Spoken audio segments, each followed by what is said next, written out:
At the Senate fentanyl bill hearing, country music artist Jelly Roll gives testimony. Rapper and country music star Jelly Roll begged legislators to halt the fentanyl supply and reduce the number of people who are addicted to drugs, just like these drug dealers are doing right now when they're mixing every drug on the market with fentanyl. "I was the uneducated man in the kitchen playing chemist with drugs I knew nothing about," he murmured, "and they're killing the people we love." Jason DeFord, the Grammy-nominated vocalist, addressed the Senate Banking Committee on Thursday. Legislative alternatives being considered by the group include the Fend Off Fentanyl Act, which targets opioid traffickers with penalties and anti-money laundering provisions. DeFord stated, "Fentanyl transcends partisanship and ideology. I could sit here for days crying over the caskets I've carried, full of people I've loved with all of my heart. Decent folks." After spent years in and out of jail for offenses including drug peddling when he was a teenager, DeFord was transparent about his support for the Fend Off Fentanyl bill and acknowledged his own involvement in exacerbating the situation. He told the Senate panel, "When I sold drugs, I really thought that it was a victimless crime. At the moment, my daughter, 15, has a drug-addicted mother. I get to see the effects of drugs in the eyes of a victim in my home every day, and I have to ask myself and my wife if today will be the day I have to tell my daughter that her mother has become a national statistic," he said.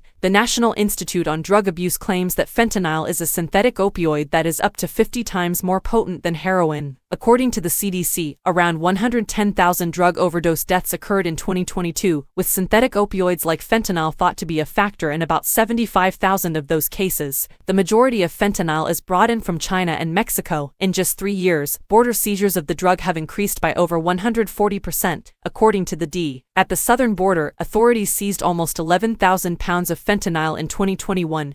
2 years later, they seized 27,000 pounds.